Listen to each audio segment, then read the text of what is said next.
Olá, meus amigos e irmãos, graças e a paz do Senhor, nosso Senhor Jesus Cristo, a todos vocês. Estamos mais uma vez com essa oportunidade de falarmos da palavra do Senhor e que Deus abençoe a cada um dos que estão assistindo a esta aula. Para nós é um prazer ter você conosco e mais uma vez nós estudamos a palavra de Deus acompanhando esse estudo panorâmico sobre o livro de Josué. Na aula anterior nós vimos a introdução do livro de Josué, que após a morte de Moisés, o Senhor comissiona, ou seja, dá a responsabilidade a Josué para conduzir o povo a conquistar e tomar posse da terra prometida. E para quem não assistiu, quem não viu a primeira aula conosco, você pode voltar lá, entrar no Facebook ou no YouTube, no Instagram, nós sempre temos colocado as nossas atividades nesses aplicativos e que vocês possam acompanhar a nossa igreja através desses estudos. Então, nós vamos recapitular para vocês o que nós falamos na aula anterior, em breve, que é no primeiro capítulo, e depois nós vamos ter aí a nossa segunda parte, propriamente dito, do estudo de Josué. Então, vamos ver aqui. Nós começamos justamente falando do estudo panorâmico desse livro, a estrutura que nós dividimos aí em 4 partes, a travessia do Jordão para Canaã, que nós vamos ter hoje a aula. Nós falamos da parte introdutória para os senhores, a aula anterior, e depois nós vamos continuar com a conquista da terra, a divisão das terras e como o povo serviu ao Senhor nessa terra. E para que nós possamos dar a introdução, nós vamos ver aqui, justamente no primeiro capítulo, que falamos para vocês, sobre a responsabilidade de Josué, no capítulo 1, onde Deus comissiona Josué, depois da morte de Moisés, dá essa responsabilidade para que ele possa cuidar do povo, para que ele possa levar o povo, para que ele possa dar posse ao povo. E aí, só precisava o que para ele? Como está lá no capítulo 1, do versículo 6 e diante, até o 9, onde ele diz que ele teria que ter cuidado apenas em seguir as instruções da lei, meditar nela dia e noite. Assim é a mesma instrução que o Senhor pede a cada um de nós. Se nós queremos conquistar alguma coisa, se nós queremos obter alguma meta ou algum objetivo, nós temos que seguir algumas instruções, seguir algumas regras. E com isso, Josué recebe essa instrução, instrui o povo a meditar dia e noite, diariamente na lei do Senhor. E meditando na lei do Senhor, o povo começa a seguir as regras e começa a seguir aquilo que o Senhor quer para a sua vida. Para isso, ele só precisava ser forte, fiel, valente e corajoso. E o que o Senhor pede para mim e para você é o que o Senhor pedia para aquela nação. Ele ser forte, ser fiel, valente, corajoso, e enfrentar os desafios. E, com isso, manter a unidade. Era uma das responsabilidades de Josué, manter a unidade do exército e motivado. E você manter um exército motivado e unido, você tem que ter propósito para eles. Qual é o objetivo, qual é o propósito, o que o Senhor tinha realmente oferecido àquele povo. Então, essa é a parte introdutória.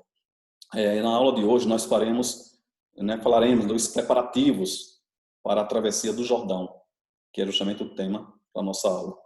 E esses preparativos, ele vai justamente dar a Josué essa responsabilidade dele agora organizar, dele agora criar estratégia para a travessia do Jordão e logo após as conquistas da terra.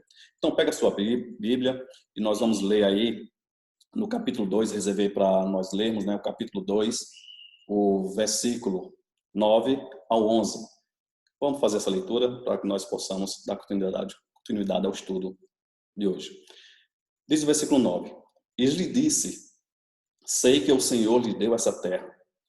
Vocês nos causaram um medo terrível, e todos os habitantes dessa terra estão apavorados por causa de vocês. Pois temos ouvido como o Senhor secou as águas do Mar Vermelho perante vocês, quando saíram do Egito. E o que vocês fizeram a leste do Jordão com Seom e Og, os 2 reis amorreus que aniquilaram. Quando soubemos disso, o povo desanimou-se completamente. E por causa de vocês, todos perderam a coragem, pois o Senhor, o seu Deus, é Deus em cima nos céus e embaixo na terra. Interessante, se você ver esses versículos, que nós podemos perceber é que Raabe, ela conhecia a história do povo de Israel. E ela sabia da intenção do Senhor, Deus, de dar a Israel a terra de Canaã. E sua afirmação aqui, nesses versículos, isso é justamente um relato de Raabe, essa sua afirmação é de reconhecimento do poder supremo do Deus de Israel. Quando nós reconhecemos o poder de Deus, conhecemos o Deus que servimos, as demais coisas a gente não tem que temer.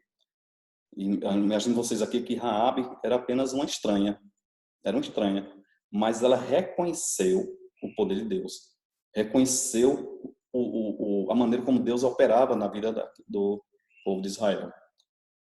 E ela não só vê o poderio de Deus, não só vê a questão do poder supremo, mas também os triunfos que Deus deu ao povo de Israel sobre os inimigos. E desde os episódios que, remotos, lá na travessia do Mar Vermelho. Então ela conhecia, sabia o que esses homens passaram, em quem esses homens confiaram e o que Deus estava com ele. Deus estava com esse povo. Deus ia dar uma oportunidade para que esse povo que estava vindo atravessar o Jordão iam conquistar não só Jericó, mas todas as terras de Canaã. Então, essa é um relato dessa serva, que pode dizer que estava a serviço do Senhor, apesar de ser uma estranha, mas estava a serviço do Senhor. O Senhor preparou o coração dela para que ela entendesse, para que ela compreendesse, para que ela abrisse os olhos espirituais e visse também as maravilhas que Deus faz. Então, nós devemos estar preparados, nós devemos estar concisos daquilo a quem nós servimos, daquilo a quem nós servimos. Então, a nossa confissão de fé deve ser maior do que dessa mulher. Interessante que a confissão de fé de Raabe faz ela ser uma pessoa admirável, ao ponto de ser colocada e registrada na galeria dos heróis da fé. Então, veja a fé dessa mulher, veja o que ela tem, o que ela absorveu de conhecimento desse Deus maravilhoso. Para mim e para você, cabe essa experiência também, reconhecer o Deus que nos serve, o Deus que nós servimos, para que nós possamos continuar confiando, mesmo em meio a qualquer momento adverso. Então, queridos, nós vamos aqui continuar.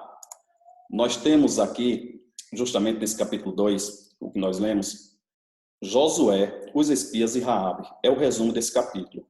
Esse capítulo traz esses três personagens justamente para mostrar o que Deus opera na vida deles. Josué como líder que envia esses espias, Raabe, os espias que vão observar a terra e trazer informações para Josué, e Raabe é aquela que acolhe e que protege, que guarda aqueles que estão naquela cidade. Então, no capítulo 1 nós vimos que Josué recebe o seu novo cargo. No capítulo 2, ele começa a assumir esse comando, envia esses espias para observar a terra, a cidade de Jericó e o seu povo. E veja que no final do capítulo 2, do versículo 24, ele traz justamente essa confirmação. Se você tem a sua Bíblia, você vai ver aí que no versículo 24 ele diz, os espias a Josué. E disseram a Josué: certamente o Senhor entregou toda esta terra em nossas mãos, e todos os seus moradores estão se derretendo de medo por causa de nós. Ou seja, os espias trazem boas notícias. Os espias trazem informações preciosas para que Josué agora comece a fazer o seu planejamento de incursão através do Rio Jordão. Então, os espias se hospedam na casa de Raabe, e quando se hospeda ali, ela tem esses homens, como já informado anteriormente, como pessoas enviadas por Deus, com pessoas vindas daquele povo, mas foram enviadas por Deus. E aí começa os murmurinhos naquela localidade, o rei, o príncipe daquela cidade, ele vai até lá porque sabe que tem gente morando ali, tem gente lá estranha na casa de Raabe. E se hospedam ali. Raabe diz que eles não estão, foram embora, e aí no final ela faz um pacto com eles. E aí você pode perguntar, será que mas Raabe mentiu, Raabe ela mentiu, ela cometeu uma mentira. Mas isso quer dizer que Deus apoia a mentira de Raabe? Não. Deus não apoia a mentira de Raabe. O que Deus aprova é a fé que Raabe teve e não a sua mentira. ela não tinha a luz, né, das escrituras, ou a luz, não compreendia essa luz que era o Senhor, não compreendia esse ser supremo que era o Senhor, né, a luz que os israelitas serviam ou que tinham. Então ela não tinha esse conhecimento, não tinha essa informação. E ela vivia em meio a um povo idólatra, em meio a um povo imoral. Mas ela compreendia que Jeová era um Deus único e verdadeiro. Então, como está lá no versículo 11. Se você ver lá no versículo 11, como nós lemos, ela crê que Jeová é um Deus verdadeiro, que nós já lemos. E ali, os espias, ele vê ali um bom local para ter as informações da cidade. Eles conhecem a cidade, conhecem o povo, e ali, é claro, todo mundo ia naquele local, porque era um local bom de informações, né? Não só de encontros, mas era um local bom de informações. Todo mundo trazia informações, tanto quem saía da cidade como quem entrava na cidade. Então, como falamos, né, a mentira de Raabe, a mentira e a fé de Raabe, existe uma dissociação aí. Então, nós vemos que ela fez aquilo não por conhecer a Deus, mentiu, mas pela fé que ela expressa, ela é salva. E aí fazemos a comparação, como está lá em Atos, né, 16:31, que o carcereiro ali, quando também prendeu a Paulo, não compreendia que Paulo era um enviado de Deus, mas ele tem que cumprir as suas regras, as suas normas, e prendeu. Mas no momento que ele viu que Paulo era um enviado do Senhor, ele disse: o que é que eu faço para ser salvo? Né? Então, crê no Senhor Jesus Cristo, tu e a tua casa, né? Então, crê no Senhor Jesus Cristo e a tua casa será salva. Então, ela creu nisso também. Ela deu esse motivo de fé. E ela faz esse pacto justamente com eles, para que a casa dela fosse também salva. Então, ela também faz parte da genealogia do Messias. Se nós formos vermos aí lá em Mateus capítulo, como diz aí em Mateus capítulo 1, versículo 5, né? Que ela casa com um hebreu, o Salmão, e diz lá, né? E Salmão gerou a Raabe, gerou de Raabe a Boaz. E Boaz gerou de Ruth, Obed. E Obed gerou a Jessé. E aí vem a descendência de Davi e também do Messias. A genealogia, tá? Essa mulher faz parte da história. E o pacto com os espias e a notícia para Josué, que vemos aqui no versículo 24, é a parte final desse capítulo. É o que é o desenrolar desse capítulo 2. Então, amados, nós temos que entender que o Senhor, ele está sempre a nos ajudar, a nos apoiar, a nos acolher. Mas contanto que nós obedeçamos, né, a sua palavra. Andemos nos seus caminhos. Você pode ver aí que em meio a qualquer momento adverso, Deus sempre dá um escape. Deus usa uma pessoa estranha para dar o escape àqueles que são seus. Não precisou que os espias entrassem em lutas ali com o rei ou com quem veio buscar eles. Mas precisou que aquela mulher fizesse a parte dela para nos proteger. E Deus usa isso como instrumento. Então, quantas pessoas têm sido usadas como instrumento para nos abençoar, nos dar, né, apoio. Então, tudo isso nós temos que colocar no coração que Deus, ele opera em toda e qualquer circunstância ou situação. Então, queridos, nós, vendo agora, né, indo agora para o capítulo 3, capítulo 4, nós vamos ver que nessa travessia aqui, o Jordão, vai existir algo milagroso. O milagre acontece justamente nesse rio, e esse rio ele para de correr. E algumas pessoas perguntam: mas ali o rio podia estar seco, né? Então o pessoal passava a pé enxuto. Não, era um período de primavera. Diz que as geleiras do Monte Hermon, ela havia descongelado. E aí a água cria o quê? Ela vem com mais volumes. Então ela vem mais avolumada. Então o rio estava cheio, o rio estava muito cheio. Mas aí existia uma obra milagrosa para acontecer. Apesar da primavera, apesar de o rio ter crescido com degelo, Deus tinha um propósito do que o povo passasse pelo aquele rio a seco. E aí vem a pergunta: por que Deus abriu o Jordão de forma sobrenatural? Porque Deus abriu o Jordão de forma sobrenatural. 3 razões. Primeiro, para engrandecer a Josué perante os israelitas. Está lá no capítulo 3, versículo 7. Se você ver lá, no capítulo 3, versículo 7, vai dizer que: e o Senhor disse a Josué: hoje começarei a engrandecer-te perante os olhos de todo Israel, para que saibam que assim como fui com Moisés, assim serei contigo. Ou seja, criar o respeito pela liderança de Josué. Então Deus tem um propósito para que o seu líder, para que aquele que ele escolheu, ele fosse respeitado e fosse obedecido. O outro propósito de Deus ter aberto o Jordão foi para desenvolver uma fé aos hebreus, demonstrar que Deus expulsaria os cananeus da terra prometida, ou seja, era uma obra miraculosa. Deus estava fazendo, o povo passava para enxuto e ia chegar àquela terra. Acender a fé, desenvolver. Então o povo manter a fé. Quantas coisas têm acontecido em nossas vidas que a gente olha a situação, um lado direito, lado esquerdo, a frente, a retaguarda, parece que nada favorece. E muitas vezes isso vem desvanecer a nossa fé, vem diminuir a nossa fé.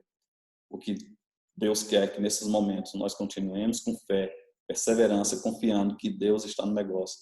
Deus está no controle de tudo, meu irmão, minha amiga. Então Deus está no controle de tudo. Então isso nós temos que colocar em nosso coração. Outro ponto, porque Deus abriu o Jordão de forma sobrenatural, foi para semear terror aos seus inimigos e dar testemunho a todos os povos do poder e fidelidade de Deus.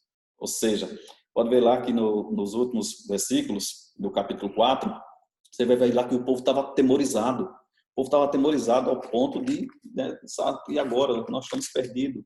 E no primeiro versículo do capítulo 5, diz lá, né, quando todos os reis dos amorreus, que habitavam desde o lado do Jordão, a oeste, e todos os reis dos cananeus que estavam junto ao mar, ouviram que o Senhor tinha secado as águas do Jordão diante dos filhos de Israel, até que tivéssemos passado. O coração deles se derreteu de medo e ficaram desanimados por causa dos filhos de Israel.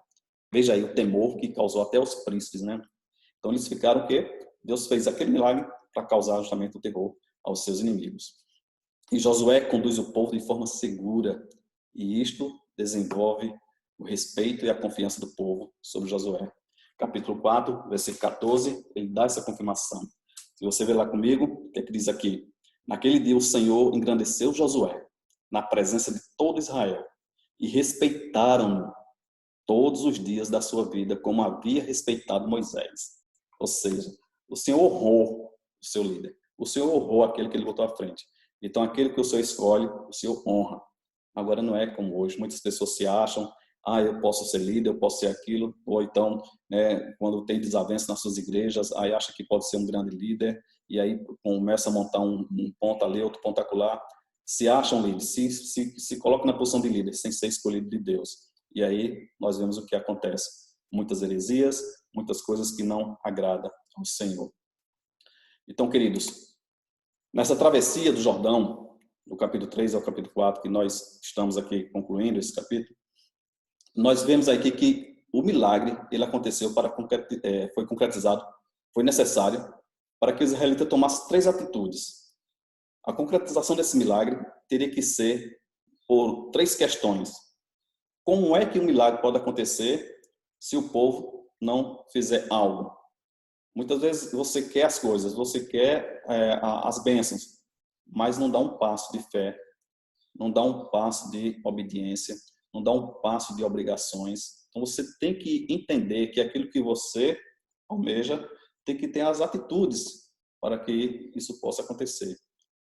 E para que a concretização do milagre fosse necessária acontecer, os israelitas tomaram 3 atitudes. Primeiro, o povo deveria se santificar. E aí é o símbolo da purificação que Deus pede.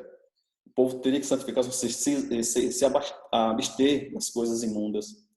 O povo deveria se afastar, se isolar. O povo deveria não se contaminar com as coisas. E muitas vezes ela vem a tirar o foco da sua santidade.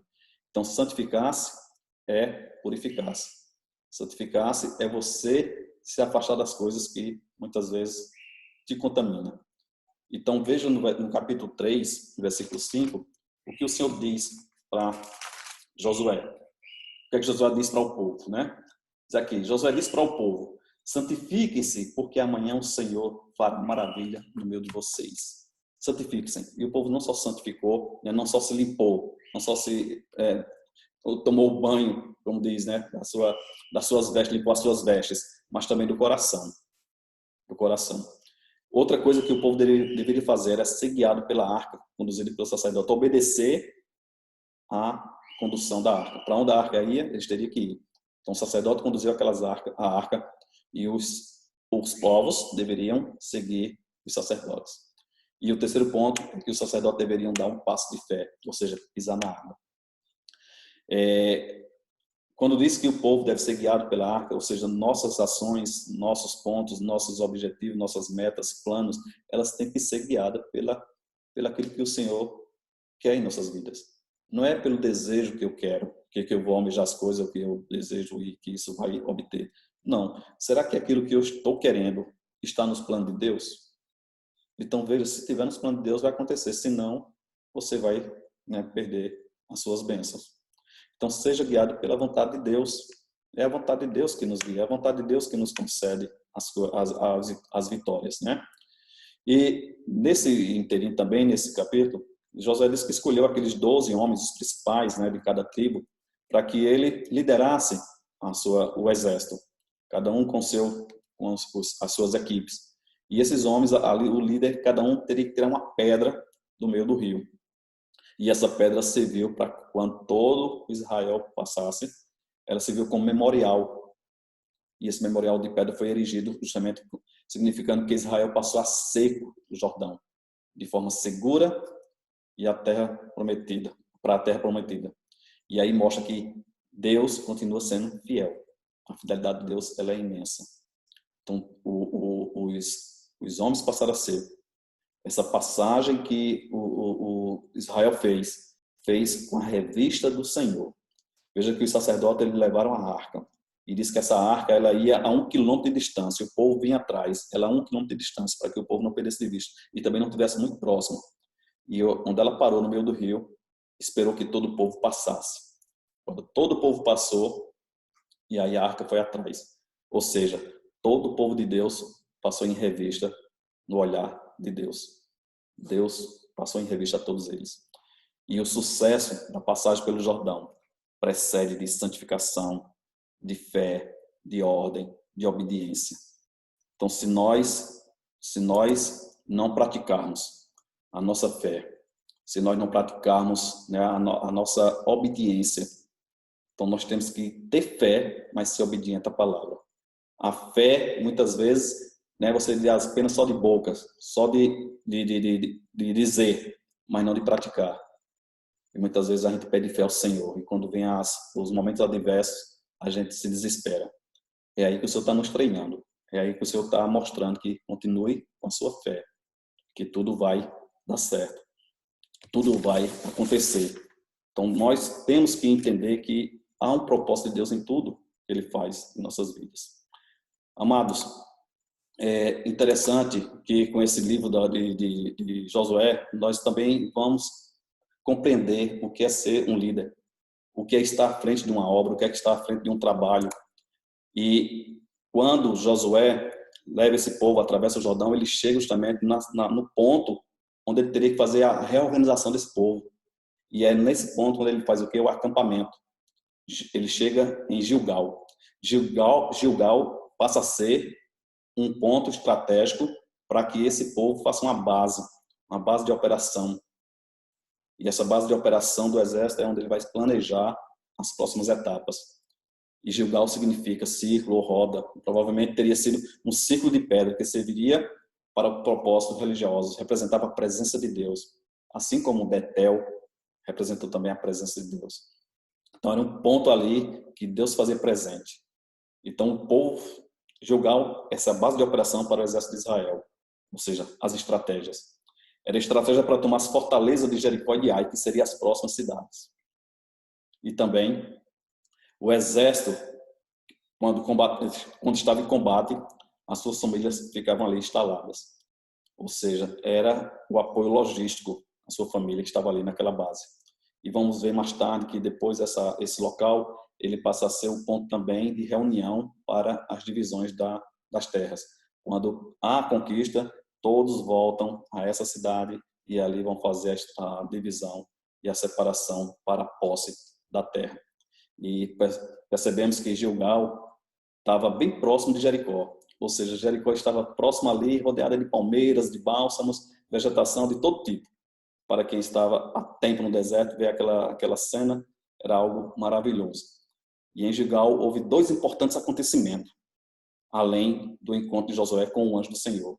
Além de Josué ter o encontro do Senhor, ali em Gilgal, teve 2 grandes acontecimentos que nós vamos ver agora. Veja que em Gilgal, como vocês estão vendo aqui, onde ele atravessa aqui, não sei se dá para vocês perceberem que eu estou passando a setinha. Então, Gilgal está aqui, atravessou o Jordão, e Gilgal está aqui. Logo à frente ele tem Jericó. Então, logo Jericó. Depois tem a cidade de Ai, e aí vai Betel, Jerusalém, etc. Então, aqui, né, em Gilgal, teve 3 acontecimentos, mas 2 importantes acontecimentos, que foi a renovação do ritual e o encontro divino com o anjo do Senhor. E aí, nesses 2 acontecimentos, o primeiro, nós podemos perceber aqui, foi a circuncisão, mostrando que deixava para trás toda a influência corrupta do Egito. Então, lá no capítulo 5, versículo 2, houve a circuncisão. O Senhor pede a Josué para que os homens peguem pedras, amolem, façam facas, e todos seriam circuncidados novamente. A segunda circuncisão, ou seja, a renovação do pacto. É justamente o que Deus tinha falado com Abraão. Abraão, lá no capítulo... Abraão, ele fala desse ponto, lá em Gênesis 17, 7, 9, onde ele diz aqui o seguinte, vou ler para vocês, 17, 7, 9, onde ele diz aqui, Gênesis 17, 7, 9. Estabelecerei uma aliança entre mim e você e a sua descendência no deserto das suas gerações, aliança perpétua para ser o seu Deus e o Deus da sua descendência. Darei a vocês e à sua descendência a terra onde agora você é estrangeiro, toda a terra de Canaã, como prosperidade perpétua, e serei o seu Deus. E Deus disse ainda a Abraão, guarde a minha aliança, você e a sua descendência, no decurso das suas gerações. E aí, para se fazer essa aliança, qual foi a aliança que o Senhor fez aqui? Uma aliança de carne. Uma aliança de carne, que foi justamente ele cortar o prepúcio, né, do pênis, e ali o pessoal fazer a circuncisão da carne. E aí, esse pacto é realizado, tem a realização desse pacto, tem a renovação do coração, ou seja, o povo se renova, o povo está em comunhão, o povo tem uma adoração com o Senhor, e aí parte para justamente ser um povo coeso, ser um povo de um só Deus, um povo com esperanças. E o que a circuncisão também faz? Que a geração estava sob disciplina há 38 anos. Quando o povo se rebelou, lá em Números a gente viu isso aí, que na 10ª, né, desobediência do povo, Deus se irritou com o povo.